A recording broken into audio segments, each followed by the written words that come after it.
Hi everyone, my name is Sandeep Kumar Aryan. I belong to a place called Jaria in Jharkhand. I have completed my graduation in the subject History Honours and I have a teaching experience of 8 years during which I have taught in many of the educational institutes. Today, we'll deal with a topic called arithmetic progression, which sometimes people also call as AP in short, right? तो बच्चों, what does AP means? Simple definition से start करता हूँ. A list of numbers in which each new term is obtained by adding a fixed term to the previous term. See, मैं क्या कह रहा हूँ? Suppose I am taking a series या list of number like 2, 5, 8, 11, ... Second number I'm taking 3, 5, 6, 10, ... Two examples I've taken. See here, according to the definition, before coming to the definition, let's see what's the difference between these two series. Here, for reaching 5, we have to add 3 to 2, right? Again, अगर हमें 8 पे पहुंचना है, what we have to do? We have to add again plus 3 here. Again, if you have to reach 11, here also you have to add plus 3. Means each time you can see that for the next term, we are adding a common thing, a fixed number to the previous one. 5 चाहिए तो हमें 3 जोड़ना है 2 से, 8 चाहिए तो हमें 3 जोड़ना है 5 से. एक फिक्स टर्म देखिए हर स्टेप में हम जोड़ते जा रहे हैं पिछले वाले से ताकि आगे वाला नंबर मिलता जाए. अब यही इस केस में देखो, if we have to get 5 from 3, then we have to add 2 here. Again, if we have to get 6 out of 5, here we just have to add 1. देखो यहाँ पे, if we have to reach 10, then we have to add 4 here. यहाँ पे आप देखोगे कि ये जो नंबर है, it's not fixed. Sometime it's 2, sometime it's 1, sometime it's 4. So in these two cases, this one will be called in AP and this one not. जहाँ पर ये जो डिफरेंस है आपको फिक्स नंबर का दिख रहा है, 2 से 5 का डिफरेंस 3 दिख रहा है, 5 से 8 का डिफरेंस 3 दिख रहा है, 8 से 11 का डिफरेंस 3 दिख रहा है, तो such a list of numbers will be called as AP. Here was the definition part, right? Next, see, so what are the things that we are going to discuss in this lecture? First, we'll deal with the definition that we have, I think you have understood. Second thing, we'll get to know what is first term. Third, what is common difference. Fourth, formula of AN. We'll reach to this formula and certain examples. The first thing we have already done, definition part. Now, second, again I'm taking the same example. 2, 5, 8 and 11. Here, this is called first term, which is often referred as A or A1. Either way you can represent it. This is called first term. Next one is second term, which we represent as A2. This is called as third term. A3. This is called as fourth term. A4. Similarly, we can move on. Last term, we can call it AN. AN कुछ भी हो सकता है. अगर आपको 50 term की series दी हुई है तो ये 50th टर्म हो जाएगा. 100 टर्म की सीरीज दी हुई है तो ये 100th टर्म हो जाएगा. Getting my point? ये first term concept, I hope ये क्लियर रहा होगा आपके लिए. Now common difference. सी, ये बहुत ही सिंपल सा है. कॉमन डिफरेंस क्या होता है? कॉमन डिफरेंस को जनरली हम शॉर्ट में, मैं लिख रहा हूँ CD, but it means common difference, उसको हम D के नाम से रिप्रेजेंट करते हैं. तो जब देखिए कॉमन डिफरेंस का मतलब क्या है, 5 और 2 के बीच का अगर आप डिफरेंस देखो तो क्या होगा 3. 8 और 5 के बीच का डिफरेंस देखो तो यहाँ भी क्या होगा 3. 11 और 8 के बीच का डिफरेंस देखो तो 3. तो देखो ये सारे डिफरेंस क्या हो रहे हैं, इन तीनों में कॉमन हो रहे हैं. समझ में आ रही मेरी बात? तो इसीलिए इन डिफरेंसेस को कह देते हैं हम common difference. Getting my point? Clear हो रहा है? तो अब देखो, ये अगर एग्जाम में क्वेश्चन आता है कि फाइंड द कॉमन डिफरेंस, तो उसके लिए हम करते क्या है? For that we just do one thing. Second term में से आप फर्स्ट टर्म को सब्ट्रैक्ट कर लीजिए, या फिर थर्ड टर्म में से सेकेंड टर्म को सब्ट्रैक्ट कर दीजिए. मतलब आप देख रहे हो कि जब भी हमें कॉमन डिफरेंस निकालना है, what we have to do, we have to just subtract 2 consecutive terms. Higher वाले टर्म से लोअर वाला टर्म को सब्ट्रैक्ट हम कर देंगे तो हमारा वो कॉमन डिफरेंस निकल जाएगा. देखिए अगर हम यहाँ 5 माइनस 2 करें विल रीच 3। E3 क्या है हमारा 8, E2 क्या है हमारा 5। अगर हम इसको सब्ट्रैक्ट करें again we will reach at 3। तो देखिए इसीलिए हम इसको देखें, यहाँ भी 3 आया, यहाँ भी 3 आया, इसलिए हम ये कह रहे हैं कॉमन डिफरेंस हुआ हमारा। Now coming to the part of formula of an, again I am taking the example, same example 2 5 8 11 dot dot dot dot dot. See what we have discussed कि this is called a1 और a first term, this is called a2, this is called a3, ठीक है, and this is called a4। अब ध्यान से देखना, आप अगर मैं a1 की बात करूं, a1 या फिर a, इसको किसी से भी रिप्रेजेंट कर सकते हैं, तो इसमें तो हम कुछ नहीं कर सकते, तो जो है फर्स्ट टर्म रहेगा। लेकिन अभी हमने जस्ट देखा कि अगर हमें a2 चाहिए, a2 क्या है हमारा पास 5 को ऑब्टेन करने के लिए हमने 2 में क्या जोड़ा था, 3 जोड़ा था, राइट। यानी कि हमने a में क्या किया, d को जोड़ दिया। अभी हमने जस्ट निकाला था ना कि d is equal to a2 minus a1 is equal to 5 minus 2 is equal to हमारे पास 3 था, तो हमने a प्लस d कर दिया। उसी तरह देखिए अब हमारे पास a3 वाला टर्म, ये था हमारा a2 वाला टर्म।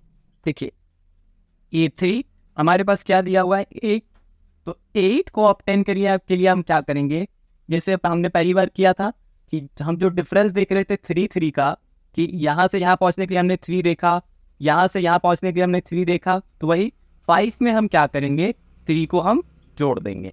तो जब हम 5 में हम 3 को जोड़े तो ये 5 क्या था, देखो सेकेंड टर्म था ना 5 हमारा, ये देखो सेकेंड टर्म, तो हम यहाँ लिख सकते हैं a2 प्लस d, ठीक है, d हमारा 3 है, ये हो गया हमारा a2 और ये हो गया हमारा d।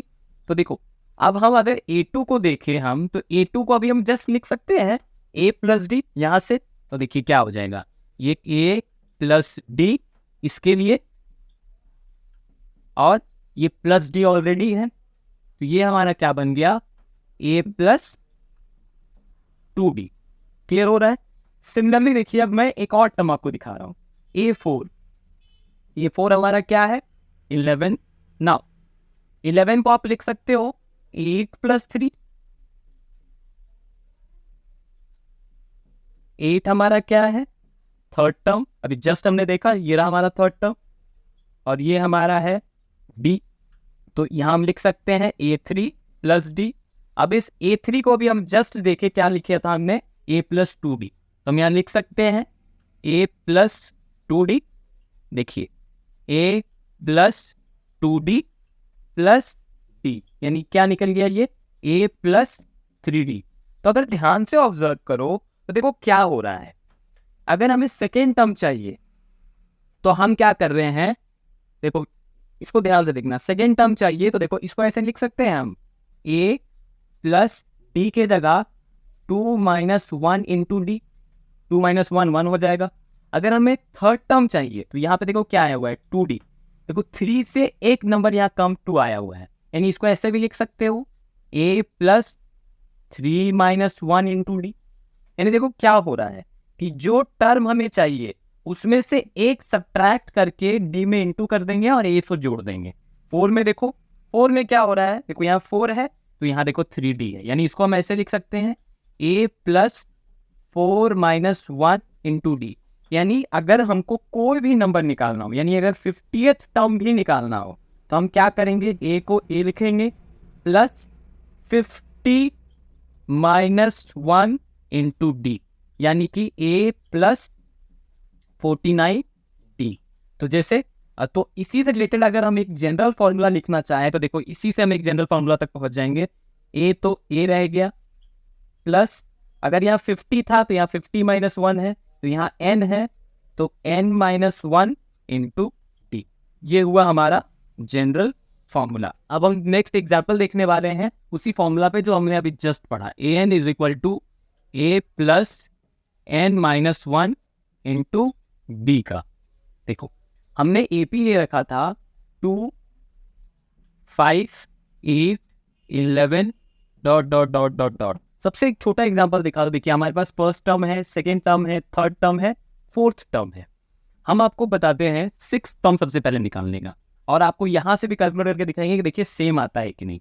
तो अगर हम 6 टर्म देखें तो हमारे पास अगर ये फॉर्मूला पे हम पुट करना चाहें तो ए को ए रहने देंगे, प्लस एन की जगह 6 है तो हम यहाँ लिखेंगे 6 माइनस 1 इंटू डी। देखिए ए हमारा यहाँ 2 दिया हुआ है, प्लस 6 माइनस 1 कितना हो जाएगा 5, और डी हमने जस्ट अभी कैलकुलेट करा था ना, इस सेकेंड टर्म में से फर्स्ट टर्म माइनस करके जो हम निकाले थे उसी को डी कह रहे थे, यानी कि डी कितना हो गया हमारा 3। बोर्ड मास का रूल लगाएंगे, पहले multiplication 2 plus 5 3 15 is equal to 17। अब इसी जो हमने तरीका पढ़ा था उस पर देख लेते हैं। 2 प्लस 3 5 था, इसमें भी प्लस 3, इसमें भी प्लस 3।